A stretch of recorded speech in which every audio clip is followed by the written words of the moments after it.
Las opiniones vertidas en este podcast son de exclusiva responsabilidad de quienes las emiten y no representan necesariamente el pensamiento del canal.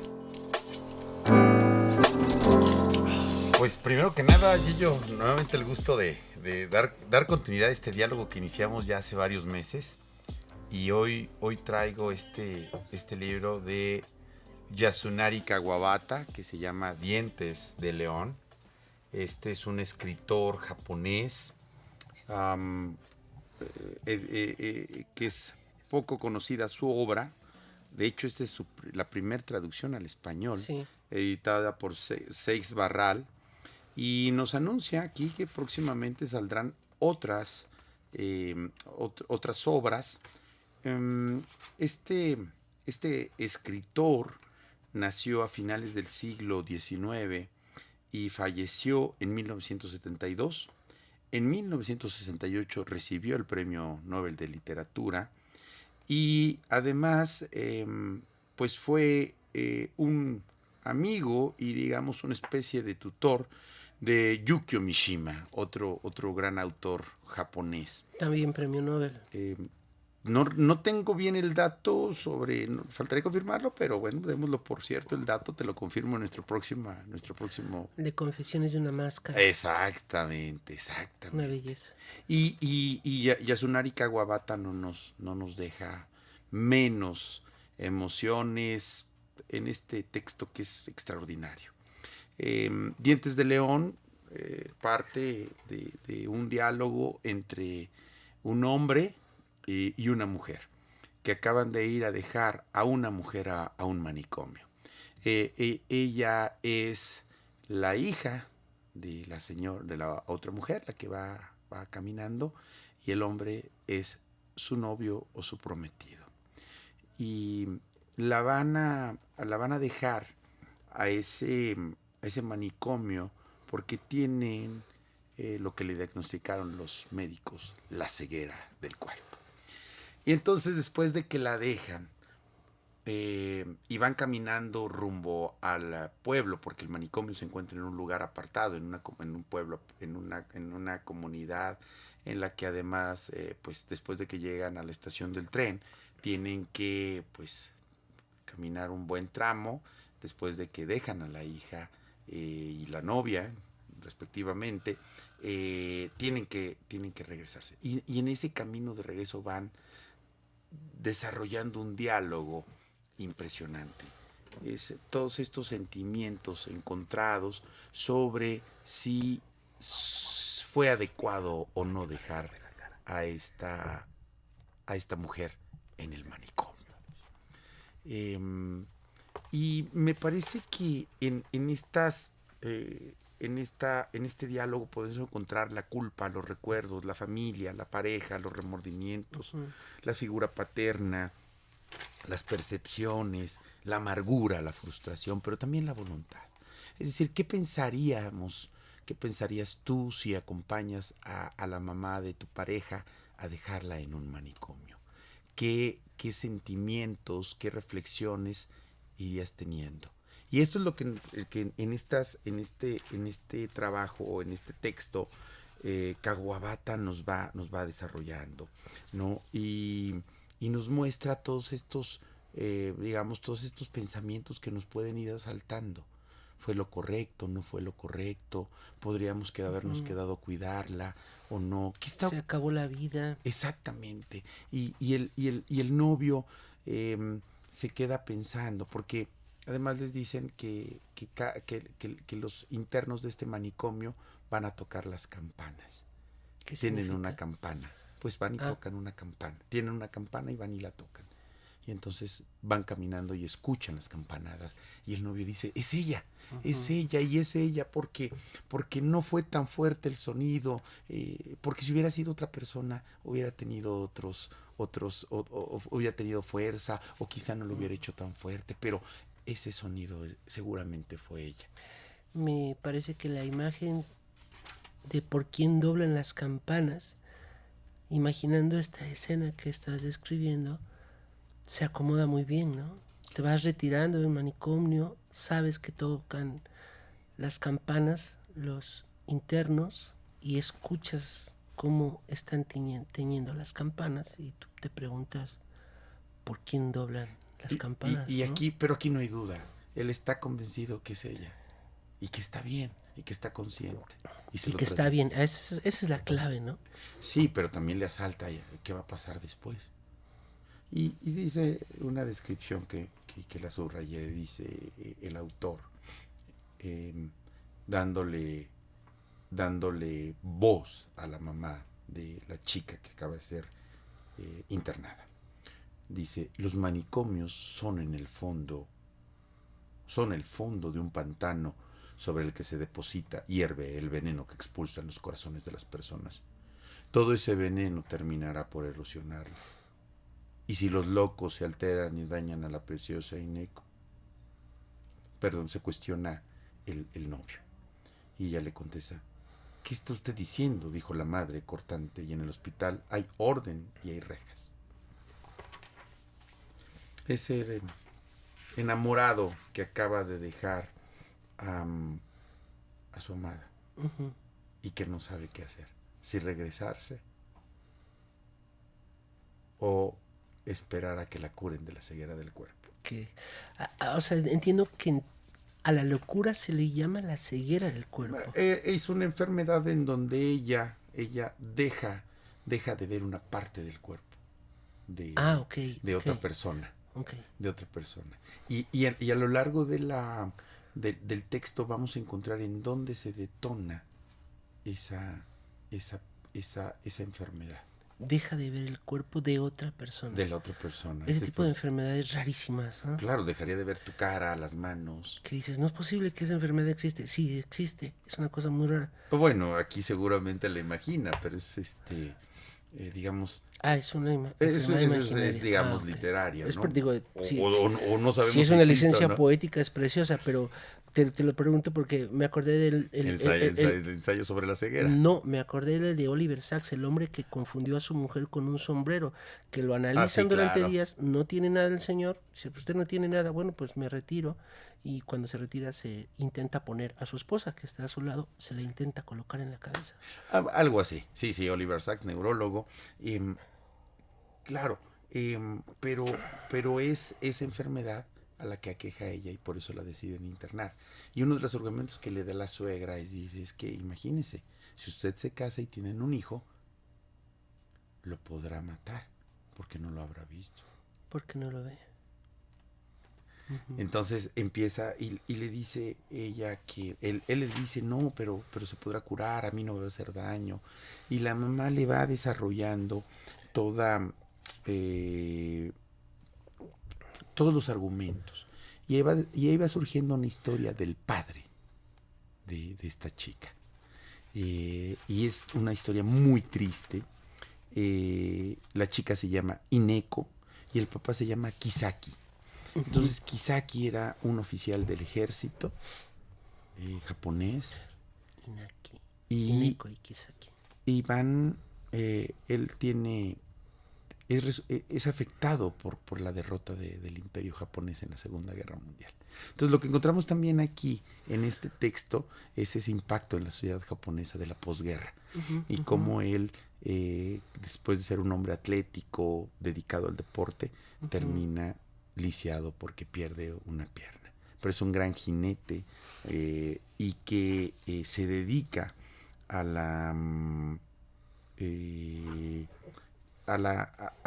dar clases de equitación en centros deportivos de la élite japonesa. Pero él no puede vivir así, y aquí lo dice el autor. Kisaki no soportaba perder, y el hecho de tener una pierna de mentira le llevaba a practicar maniobras particularmente peligrosas, tanto en el establo como en el campo. Para Inaki, aquello no era una osadía, sino prueba de que su padre, para Hineko, aquello no era una osadía, sino prueba de que su padre era un jinete extraordinario. Porque la niña se cría con su papá, la niña está con él, y de hecho, en el texto lo que nos dice es que la muerte del padre lo que le detona esa ceguera del cuerpo, porque ella ve morir a su padre. Y digamos, estas preguntas tan humanas como el de si tu pareja tiene una enfermedad incurable, ¿te casarías con ella? ¿Decidirías seguir teniendo una vida en común? Es una pregunta sobre el amor. No. Para mí es una pregunta fundamental sobre el amor. Para mí eso es realmente amor. Dejar de pensar en ti para... Dejar de, como decía Octavio Paz, ¿te acuerdas? Dejar de ser uno para ser de otro. Sí, y en este diálogo dice, ¿será que las personas tendemos a pensar de la misma manera en situaciones de crisis? No sé, respondió la madre de Hineko, sorprendida por la pregunta de Kuno. Eso no lo sé, pero que yo haya querido morirme después del accidente de Kisaki no es lo mismo que el hecho de que usted se quiera casar con Hineko a pesar de que esté loca. Pobre de Hineko si fuera lo mismo, le contesta él. Se equivoca. Yo no me pienso casar con Hineko porque ella tenga ceguera del cuerpo, sino porque yo ya me había comprometido a ello antes y su enfermedad no va a cambiar mi parecer. Eso no deja de ser compasión y lástima. Puede que haya algo de eso, pero es algo que no vamos a volver a mencionar, ni usted ni yo. Disculpe, no es un error pensar que la compasión ha intensificado mis pensamientos, pero también es cierto que tengo la determinación de perseverar y sanar a Hineko. Y sanar, o sea, la esperanza. Claro, él está esperanzado en que ella se va a curar, que su amor, que su atención, que al estar con él se va a curar. Muy difícil, ¿no? Porque yo creo que la muerte y la locura no aceptan esperanza. Es una pregunta interesante. Yo siempre he traspasado esa frontera. Creo que si hay dos cosas que trascienden nuestra... Más bien que maniatean completamente nuestra vulnerabilidad, es la locura y la muerte. La pregunta es, ¿la locura acepta retorno? Hineko piensa que, Kuno piensa que sí. Piensa que Hineko se va a curar cuando esté con él, ¿no? Y luego todos estos recuerdos que van asaltando en ese diálogo a la madre. Y entonces estos recuerdos de los seres perdidos, dice, ya basta, deje de decir cosas así. El padre de Hineko no se ha convertido en ningún espíritu vengativo como el que usted describe. En absoluto, espetó la madre con rotundidad. Incluso si Hineko resbalara por el precipicio porque el suelo estuviera hablando, el espíritu de su padre la sostendría, la mantendría suspendida en el vacío y la salvaría. Yo tengo esa firme convicción. Los muertos no nos protegen a nosotros los vivos. El padre de Hineko no está ni en una tumba ni en un altar, sino dentro de Hineko. Ahí está, sólido y nítido, también dentro de mí. Nuestros muertos están dentro de nosotros. Qué bonito eso. Sí, vamos, tiene estas frases que nos llevan a reflexionar en cuanto a nuestras pérdidas, también en estas esperanzas, en los seres que amamos, en estas personas trascendentes en nuestra vida, para bien o para mal. Qué bonito. ¿No? Entonces la muerte sí tiene retorno, ¿no? Claro, claro. A través de nosotros, tal vez. El único retorno posible. Claro, y también todos estos sentimientos que surgen tras la muerte, ¿no? Hicimos lo correcto, estuvimos el tiempo necesario, dijimos las palabras adecuadas o no las dijimos. Más. Exactamente. Fue mi culpa. Clásico, ¿no? Un clásico. Sí. De Hollywood. Sí. Y dice, digamos que en este caso en concreto su sufrimiento no tiene sentido. Rebuscar en el pasado el origen de su culpa es algo que no tiene fin. El bucle no se va a detener en ningún momento. Va a continuar más allá de usted, en sus propios padres por haberla tenido, y en los padres de sus padres, y en los padres de los padres de sus padres. Al final terminaría siendo culpa de la humanidad entera. ¿Cómo liberarnos de la culpa, mi querido tocayo? Esa culpa que nos persigue de manera permanente y constante. Como un pecado original, ¿no? Exactamente. Es la culpa original. Y cuando esa culpa se convierte en dolor, un dolor que arrastramos, que es lo que estos personajes arrastran. el joven que va arrastrando el dolor de haber dejado a su amada en el manicomio, la madre que también tiene ese dolor, el dolor por su pareja, por el esposo, por el padre de su hija y también por su hija. Y también, en cierta medida, el dolor por su yerno que está sufriendo por su hija, ¿no? Y dice, a menudo cuando nos arremete una tragedia, sentimos que no nos queda más remedio que abandonarnos al camino hacia el que nos empuja el dolor, hacia el que nos arrastra el dolor. Entonces caminamos por ese camino con el pelo revuelto y sin siquiera mirar hacia los lados. Pero usted me ha hecho ver que a veces se puede tomar un desvío. Es decir, en medio del dolor, la compañía, el acompañamiento, el apoyo solidario de alguien o de algunos puede llevarnos por un camino diferente. Por una tangente, a lo ¿no? que estamos sufriendo, ¿no? Pero no sé si es un camino diferente o es un camino, una tangente que acompaña el camino principal. Pero es un camino diferente. Es un camino que no es el camino por el que se sufre, pero que va al lado del camino en el que se sufre. Claro, pero la persona que está acompañando, ¿no? Y esta imagen de tanto de la suegra como o la madre, como de la pareja o el yerno, acompañándose en ese camino, con dolores, con sentimientos, con esperanzas diferentes. La madre ahí la deja en el manicomio porque piensa que es la única opción que tiene, porque ya ha visto morir a su esposo por una situación similar y también se conmueve frente al dolor del yerno, ¿no?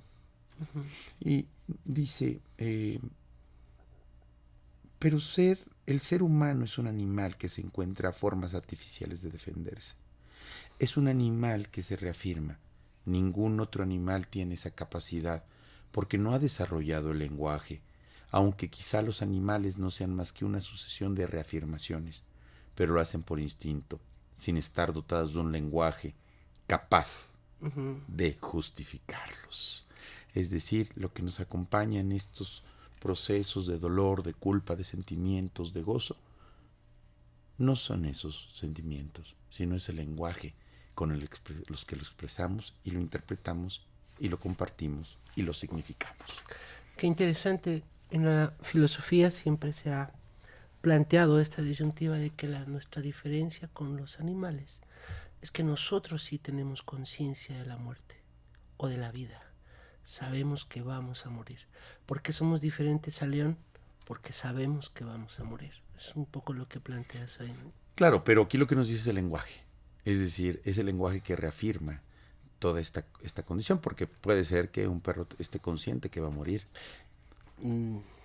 Consciente, pero la forma en que nos desviemos. No lo podría verbalizar en todo caso. Exactamente, ¿no? Y dice, y vienen estas reflexiones que uno lo va encontrando, esas pinceladas en cada parte del texto. ¿Usted cree en eso que se llama destino, que llaman destino? Se pregunta.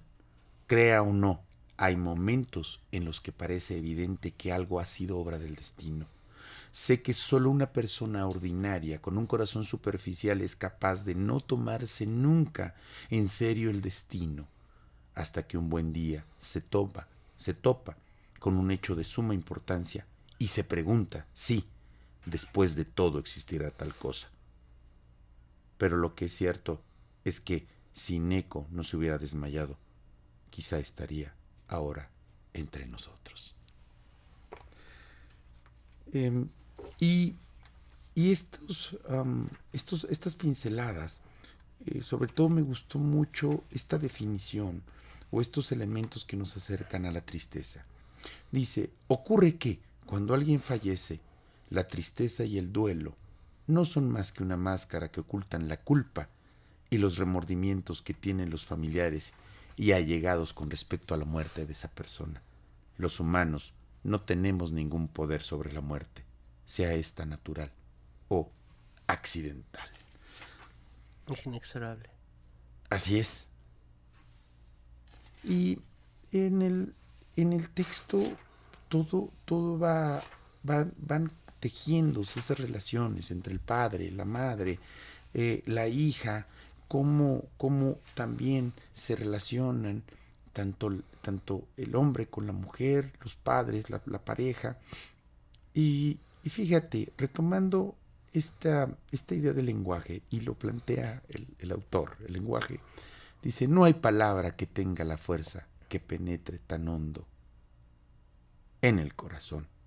La unión entre un hombre y una mujer es anterior al lenguaje.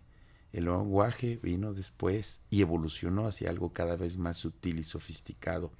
Pero las palabras no son más que palabras al fin y al cabo, y toda la riqueza y complejidad que pudo alcanzar el amor se perdió en la limitación del lenguaje, claro, adaptando su forma a cada tiempo, dejándolo embaucar por el encanto de una vanidad artificial.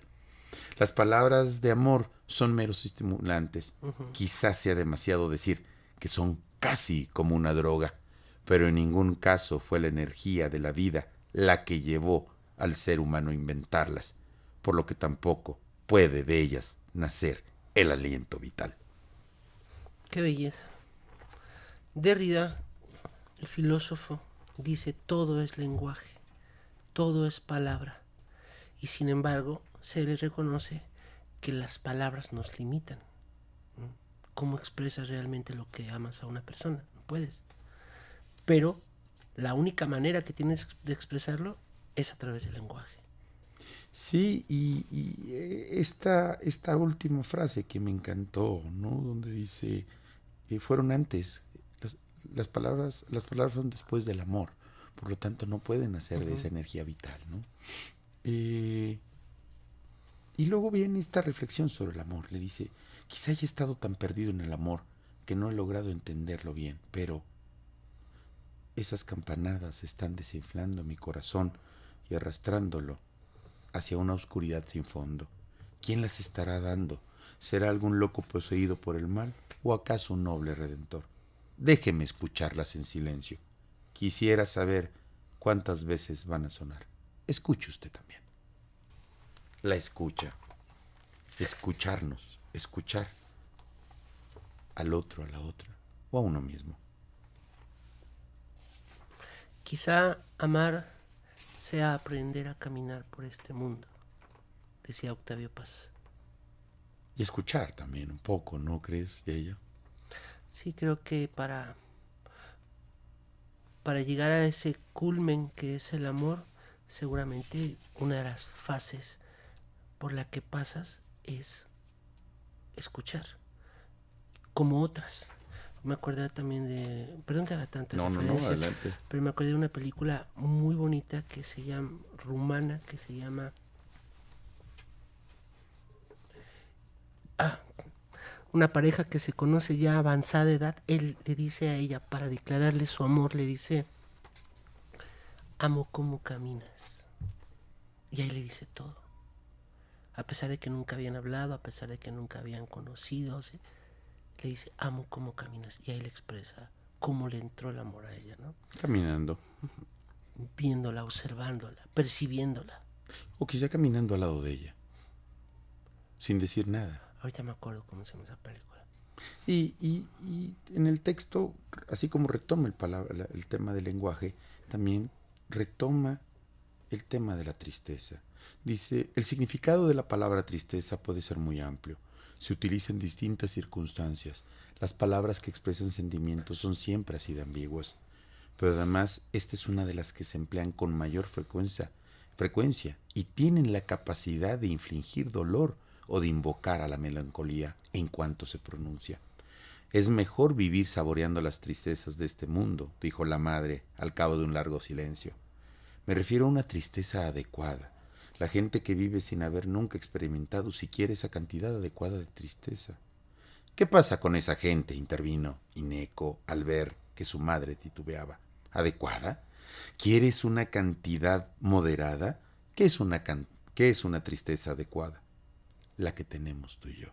¿Sí? Yo pienso que es una tristeza moderada. ¿Tú qué crees? Puede que sí. Qué bonito párrafo. Y cierra. Una vez que conoces la tristeza humana, entiendes que puede ser infinita. Una vez conoces la tristeza, entiendes que en el mundo hay muchas personas con una pena mucho más grande que la tuya. En ese sentido, nuestra tristeza, en comparación con la de los demás, es bastante moderada. Una tristeza moderada. Qué belleza de concepto. ¿Qué bonito será está eso. una tristeza moderada? Una tristeza sensata, una tristeza ecualizada. Saber controlar, una tristeza domada probablemente, ¿no? Toda la tristeza está ahí, es inevitable, pero a lo mejor aprender a manejar la tristeza sin que nos desprendamos de ella puede ser una de las fórmulas para sobrevivir y para estar bien. Me encantó ese diálogo.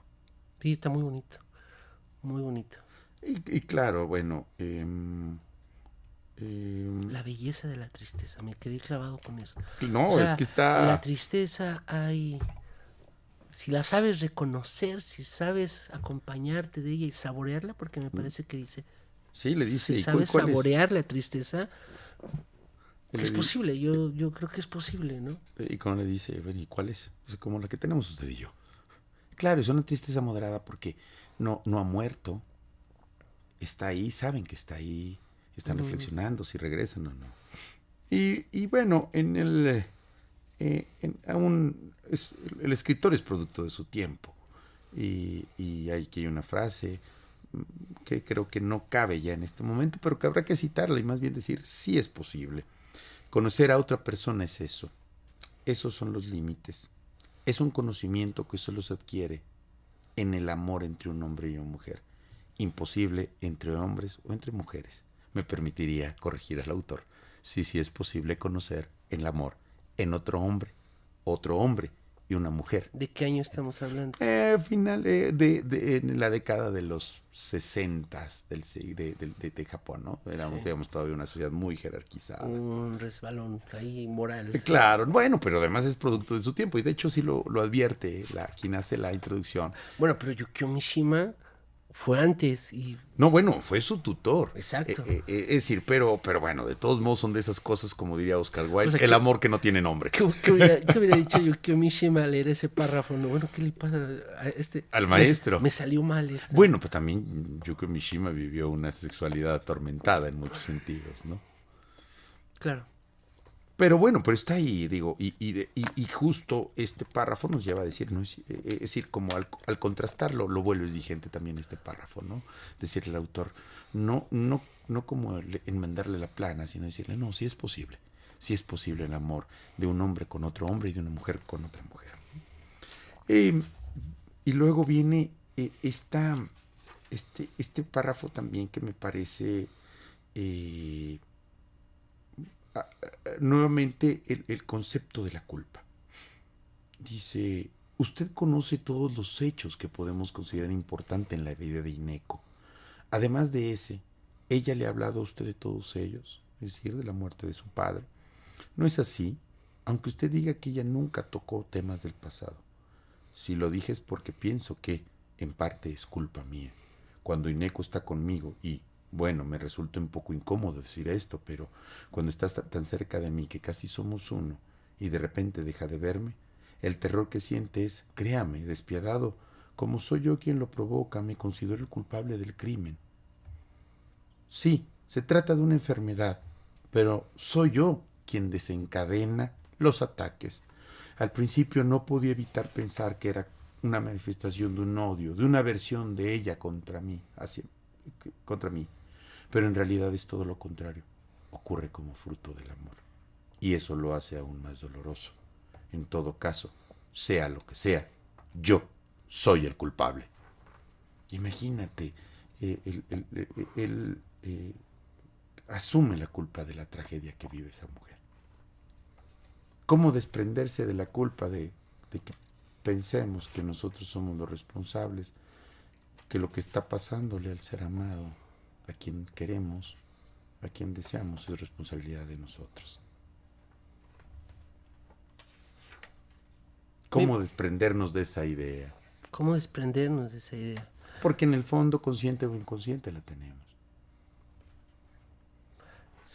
Sí, puede ser que nuestros actos hayan detonado algo hayan apretado algún botón, un botón que tenía consecuencias sorpresivas, ¿no? Y uno no sabe qué tanto afecta a las personas que le rodean y con las que uno se relaciona. Muy interesante eso. Tanto para la salud mental como para la salud física. Como la gente pensaba en la gente que fuma y mata a sus parejas de cáncer por aspirar el humo constantemente. Algo así puede ser, ¿no? Claro, y bueno, aquí viene dice, ¿qué le importa al mundo que Ineco y yo estemos tristes o suframos? Para empezar, ¿cuántas personas hay en el mundo que conozcan nuestra pena y nuestro dolor? Y le contesta la madre, yo. Sí, afortunadamente hay alguien, usted, dijo la madre, dejando escapar una risa alegre. Eso ya es algo. Al menos lo tenemos usted y yo. Y sabemos que es usted un aliado incondicional. No hay nada más afortunado para una persona que tener un aliado incondicional. No es fácil tener esa alianza incondicional, ni siquiera entre padres e hijos, entre marido y esposa, o entre una pareja de enamorados. Un aliado incondicional es aquel que continúa a mi lado bajo cualquier circunstancia, haga yo lo que haga, aunque haya hecho algo muy malo, aunque haya cometido el acto más repudiable y odioso. ¿Qué es eso de interponer un juicio moral, un juicio sobre la personalidad entre una persona y otra? Por alguna razón, la madre aparecía agitada. Madre, el hecho de que esté yo, el hecho de que haya una persona a su lado, significa que hay 100 y 1000. Eso es así. Gracias. Eso sería una forma de mirarlo. Sería una pena que no lo viera así yo también. Así que voy a dejarme persuadir. Un aliado incondicional. Esos aliados incondicionales solo pueden ser producto del amor. No hay otra fuerza que te genere aliados incondicionales como el amor, ¿no? Sí, aquí el amor que los une es hacia Ineco, ¿no? Hacia la hija y hacia la pareja. Y vienen estas reflexiones también sobre qué pasa cuando enfrentamos circunstancias que nos trastornan, nos cambian, cuando parece que nos han derrotado. Justo retomando a Ernest Hemingway, destruido pero no derrotado. ¿Qué pasa cuando somos derrotados efectivamente? Y dice, tras la derrota, en cambio, enterró su repudio por nuevos tiempos en el fondo de su corazón y trató de dejarse llevar por las cosas que le ayudaban a disipar la tristeza y la humillación del vencido. Y era frecuentemente que quedara enseguida cautivado por algo que leía en textos literarios y religiosos. Con el tiempo adoptó el hábito de llamar a su mujer para leerle una frase o un aforismo por el que había quedado fascinado con demasiada facilidad. Era natural, pues, que la madre de Ineco no diera importancia a aquello que la mujer de 40 hacía tal cosa y la mujer de 20 tal otra. ¿No crees que eso depende de la persona? Si una mujer sirve a un hombre o no, si sabe atenderlo bien o no, dependerá de cada una. No tiene nada que ver con su edad. Poco importa si tiene 40 o 20, dijo la madre. Sin duda habrá casos en los que una mujer que hace de todo por su marido a los 20 ya no hace nada por los 40. Está desvirtuando las palabras de Balzac con su sentido común, dijo el padre de Ineco malhumorado. Si alguien dice una cosa, tú dices la contraria. Si alguien dice aquello, tú dices esto otro. Tienes la fea manía de jugar con las palabras. Se dice que el hombre hace a la mujer y la mujer se deja hacer por el hombre. ¿Qué?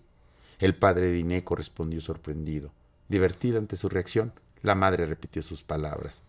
Quiero decir que moldees a tu esposa a tu gusto. La mujer que se deja moldear es feliz. Un hombre que no sabe moldear a una mujer a su gusto no es un hombre. Esos reflejos de sociedad que ya pasó, que fue otro tiempo, ¿no? No lo sé. Yo pondría signos de interrogación en eso último que acabas de decir. Sí, pero... Conozco a varios. Sí, bueno, pero está ahí, ¿no? Es un hombre que no sabe a una mujer. Afortunadamente creo que la vamos trascendiendo, ¿no? Sí, claro, pero ¿cómo viste ese diálogo? No, muy duro. Como paralelo en una marcha feminista, es decir, de este mundo venimos y de este mundo queremos escapar. Exactamente. Y a lo largo, como te decía en el texto, estos sentimientos de la culpa, de la tristeza, de los remordimientos, dice, ¿no era acaso el todo algo infinito? A veces incluso se lamentaba de no haber hecho nada por él, por su esposo, pero si se martirizaba era solo para jugar con sus propios sentimientos. En el fondo de su corazón, hacía tiempo que se había absuelto a sí misma de toda culpa, segura que había cuidado sobradamente bien a su marido. Así eran las mujeres, pensó, pero por mucho que repudiara su propia hipocresía de mujer, por mucho que se mortificara preguntando si sus celos no habrían causado el accidente mortal de su marido, mientras ella estuviera viva se excusaría a sí misma y se exculparía de cualquier error que hubiera podido cometer, como hacían todas las mujeres, y tal vez esta conciencia la había hecho ser una madre fría para Hideko. En fin, pues este texto, como para irnos enfilando hacia su cierre, es un texto que se disfruta desde el inicio hasta el final. Un final que no necesariamente es un final, podríamos decir, feliz, sino un final que nos lleva a la reflexión. Como son todos los finales, ¿no? No son finales felices. Un final bien hecho, ¿no? No puede haber un final feliz. Y cerraría con esta frase. El cielo aparecía nublado y el atardecer no era el que esperaba un otoño tardío, sino de un color ceniza que oscurecía el interior de la casa. Se habían olvidado de encender la luz. Las burbujas del arco iris, de un rosa pálido, reflejaban la luz tenue del exterior e iluminaban el salón. Era algo suave, pero vívido. Muy bien. ¿Te gustó? Me encantó. Me encantó el libro. Pues muchas gracias, mi Sergio, por traernos. Yasunura Kawabata, Dientes de León. Yasunari Kawabata, Yasunari Kawabata, Dientes de León. Aquí está el libro para todos aquellos a los que les haya gustado, para que lo busquen. A mí, déjame decirte para cerrar, que me recordó muchísimo una película francesa de por ahí de finales de los años 90, inicios del 2000, que se llama Betty Blue. No sé si la has visto. No la he visto, la tengo presente. Que también tiene un conflicto similar. Él va a dejarla a un manicomio y creo que hay muchos momentos y cruces que se pueden encontrar muy bien con este libro. Una traducción al francés. Es decir, esta es la primera traducción al español. No, seguramente no tiene. Solamente no se parecen. Lo demás es una locura. Y si no la has visto, te la recomiendo. Se la recomiendo a todos. Se llama Betty Blue. Y este es el de la próxima semana. Douglas Stuart. Genial. Un lugar para Mungo. Tremendo libro. Ese ya me lo eché. La semana que viene nos vamos a echar Douglas Stuart, Un lugar para Mungo. Así es. Muchísimas gracias, Tocayo. Muchas gracias. Nos vemos la próxima semana. Y como decíamos con Gordillo, por respeto al público, este programa no tiene risas grabadas. Ok, muy buena esa. Por respeto al público, este programa no tiene ni risas grabadas. Muchas gracias, Yoyo. Adiós. Saludos a todos y todos.